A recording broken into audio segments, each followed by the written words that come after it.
শুভ সকাল বন্ধুরা, হোপফুল জয়ের নতুন ব্লগে তোমাদের সবাইকে স্বাগত। তোমরা সবাই কেমন আছো? আশা করছি খুব ভালো আছো, আর আমিও ভালো আছি। তার একটি নতুন ব্লগ নিয়ে চলে আসলাম আমার বোনের বিয়ের নেক্সট পার্ট নিয়ে তোমাদের কাছে শেয়ার করতে।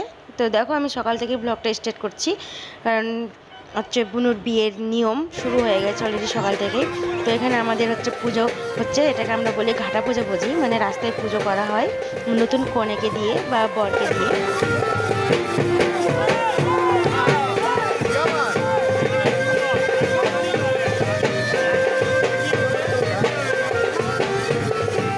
এই পুজোটা করা হয় মনে হয় যতটা সম্ভব 33 কোটি দেবতার নামে, কারণ প্রত্যেকটা ঠাকুরের কাছে গিয়ে তো পুজো করা সম্ভব না এই সময়। তাই এখানেই সবার নামে পুজো দেওয়া হয় আর সবার কাছে আশীর্বাদ নেওয়া হয় যেন দিনটা ভালো ভালোই পার হয়।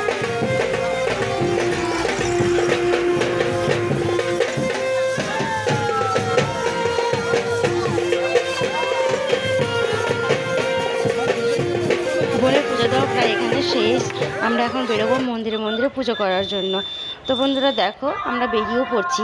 আর এই দিনটা যেমন একটা মেয়ের কাছে খুব আনন্দের হয়, তেমন ঠিক কষ্টেরও হয়, কারণ সব নিজের আপনজনদের ছেড়ে আরও অন্য একটা অচেনা জায়গায় যাওয়া এবং অচেনা সবার সাথে পরিচয় করে নেওয়া খুব কষ্টেরই হয়, বলো? সবাই আমরা জানি, একটা প্রত্যেক মেয়েরাই জানি। তো তবুও যেতেই হবে, কিছু করার নেই। তো চলো তোমরা দেখতে থাকো, ভিডিওটি স্কিপ না করে, আশা করছি খুব ভালো লাগবে। তো দেখো, আমরা অনেক বড় একটা লম্বা দল হয়ে বেরিয়ে পড়ছি। এটা হচ্ছে মামাদের ওখান থেকে খুব কাছেই একটা মন্দিরে পুজো দিতে যাচ্ছি হেঁটে হেঁটে। আর এখান থেকে একটা যাব 3 কিলোমিটার দূরে পাকুয়ায়। তো ওখানে টোটোতে করে সবাই যাব, কারণ ওখানে হেঁটে যাওয়া এতজন সম্ভব না, কারণ বাচ্চা কাচ্চা সবাই আছে তো তাই। তো এই মন্দির হচ্ছে 10 মাথা মায়ের মন্দির। এই মায়ের নাম 10 মাথা কালী, কারণ মাটার 10টা মাথা, তোমরা দেখতেই পাচ্ছ একটু হলেও। তো এটা পুজো হয় দেবদোলের সময়, খুব বড় করেই পুজো হয়, মেলা হয় এখানে। তো দেখো, দিদারা সব নাচতে শুরু করে দিয়েছে বাজনার তালে। তো দেখতে থাকো বন্ধুরা, স্কিপ না করে ভিডিওটি।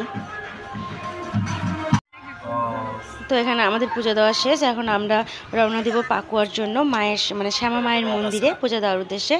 তো দেখো, আমরা সবাই বেরিয়ে পড়ছি টোটো নিয়ে। আর এখানে একটা মজার ঘটনা ঘটছিল বন্ধুরা। পাকুয়া এসে দেখেছো প্রচুর বাইক যাচ্ছে, কারণ মোটর সাইকেলের অ্যাড হচ্ছিল, তাই প্রচুর বাইক যাচ্ছিল। আর আমাদেরও ছিল প্রায় 7টা টোটো। তো খুব ভালো লাগছিল সব মিলে, যে অনেক বাইক আর আমরা টোটো যাচ্ছি। তো দেখছো কতগুলো বাইক ছিল। তো দেখো, বলতে বলতে আমরা মন্দিরে পৌঁছে গেলাম, আমাদের আদি শ্যামা কালী মায়ের মন্দিরে।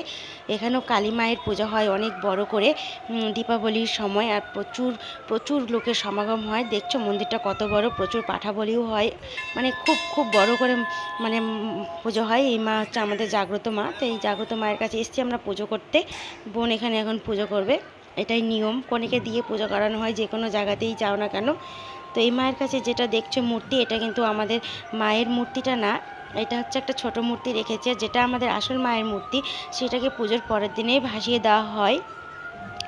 তো মেলার দিন ভাসিয়ে দেওয়া হয়, ওই বড় মূর্তিকে রাখা হয় না এখানে। বিয়ের আরও নিয়ম ছিল বন্ধুরা, সেগুলো আমি তোমাদের আর দেখাতে পারবো না, কারণ যতটুকু পেরেছি একটু একটু করে নেওয়ার চেষ্টা করেছি তোমাদের জন্য। তো এখানে বোনের পুজো দেওয়া শেষ, তাই বোন দাঁড়িয়ে আছে। আরেক জায়গায় পুজো দিয়ে আমরা এখান থেকে রওনা হব বাড়ির পথে। আর বাড়ি গিয়েই তোমরা আমাকে দেখতে পাবে সরাসরি লজে। আর বিয়ে মানেই তো নাচ। তো দেখো, এখানেও দিদারা এসে নাচ শুরু করে দিয়েছে। তো চলো দেখো, একদম সরাসরি তোমাদের সাথে লজে গিয়ে আবার কথা হচ্ছে।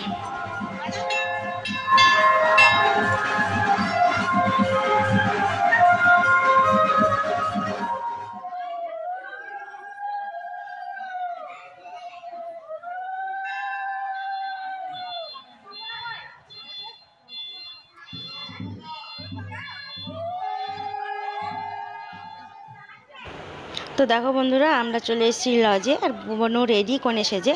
আর আমার বোনকে কোণে সেজে কেমন লাগছে অবশ্যই তোমরা কমেন্টে বলবে। তারপরে আমরাও গেছিলাম সাজতে, তাই আমার একটু দেরি হয়েছিল আসতে। তো আমিও বোনের কাছে চলে এসেছি। তো দেখো, আমিও সেজে গুজে চলে এসেছি। তো আমাকে কেমন লাগছে, বোনকে কেমন লাগছে, সবাইকে কেমন লাগছে অবশ্যই কমেন্টে বলবে। আর একটা কি হয়েছিল বলো তো বন্ধুরা, প্রচণ্ড ভিড় হয়ে গেছিলো লজে, কারণ লজ তো জানোই একটা ঘরের মধ্যে বিয়ে হয়, একটা আবদ্ধ ঘরের মধ্যে। আর সেই সময় গোধূলি লগনে বিয়ে ছিল বোনের, সেই সময় বরযাত্রীও চলে এসেছিলো, বরযাত্রীরা। আর এত ভিড় হয়ে গেছিলো, একসঙ্গে বরযাত্রীরা আর আত্মীয় স্বজনরা হয়ে এত লোক বলার মতন না, প্রচণ্ড ভিড় হয়েছিল।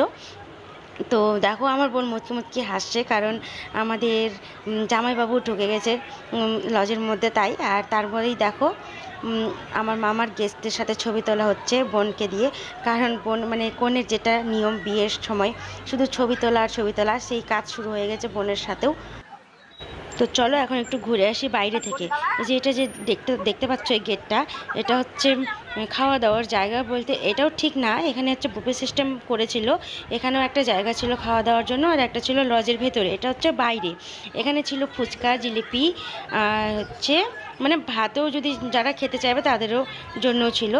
তো ওখান থেকে আমরা আবার সরাসরি চলে আসলাম বিয়ের মণ্ডপে, কারণ এখন বোনকে বিয়ের পিঁড়িতে বসানো হবে। আর এগুলো তো দিদি জামাইবাবুদের কাজ, এই দিদি জামাইবাবুরা না থাকলে তো বোনকে নিয়ে আসতে পারবে না কেউ, তাই আমরা আবার বিয়ের এখানে চলে আসলাম, কারণ এখন মানে বোনকে আনা হবে। তো দেখো বোনকে নিয়েও চলে এসেছি, আর এনে দেখো সব মানে যেটা হয় চাড়াচাড়ি শুরু হয়ে গেছে বোনকে নিয়ে। বোনকে তো অনেক উঁচুতে করে দিয়েছে, বোন খুব ভয় পাচ্ছিল। আর আমাদের জামাইকে তোলা হয়নি, কারণ জামাই একটু লম্বা ছিল, মানে বোনের থেকে আমাদের থেকে ভালোই লম্বা ছিল। আর জামাইকে তুলতে গেলে মানে ঠেকে যাচ্ছিলো আর একটু হলেই ফ্যানে, তাই আমরা তুলিনি। তো তারপরে বোনকে নামানো হলো, আর এখানেই বোনদের শুভদৃষ্টি মালা বদল সব কিছু এখানেই হয়ে যাবে। তো দেখো বোনদের কাপড় দিয়ে ঢেকে দেওয়া হয়েছে, কারণ ওরকম কাপড়ের ভেতর থেকেই শুভদৃষ্টি করানো হয়, এটাই নিয়ম।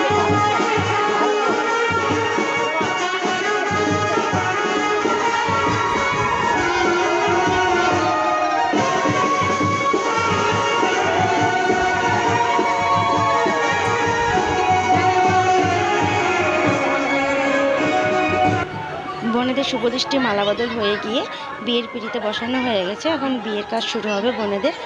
তো দেখতে থাকো।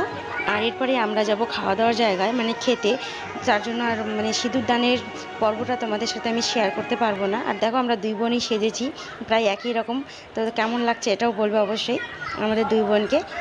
আর এখানে সবাই বসে আছে বিয়ে দেখার জন্য, কিন্তু আমরা কিছুক্ষণ পরেই উঠে চলে যাব, বললামই তো, কারণ খাওয়ার জন্য খেতেও হবে, প্রচণ্ড রাত হয়ে গেছিলো। আর বেশি রাতে খেলে তো গ্যাস হয়ে যায়, তাই আমরা খাওয়ার জায়গায় গিয়ে মানে এতটাই খারাপ অবস্থায় পড়বো যে এত লোকজনেরও মানে এত রাত হয়ে গেছে, তবুও লোকজনের চাপ কমছিল না। তারপরে এই যে দেখাচ্ছিলাম বুফে সিস্টেম, ওখানে চলে এসেছি আমরা ফুচকা খেতে, দেখো তখনও কত ভিড়। তো আজ এই পর্যন্ত বন্ধুরা, দেখা হবে আবার পরের ব্লগে। ততক্ষণ তোমরা ভালো থেকো, সুস্থ থেকো, আর আমার যদি ব্লগ ভালো লেগে থাকে একটা লাইক দিয়ে চ্যানেলটি সাবস্ক্রাইব করে পাশে থেকো। টাটা।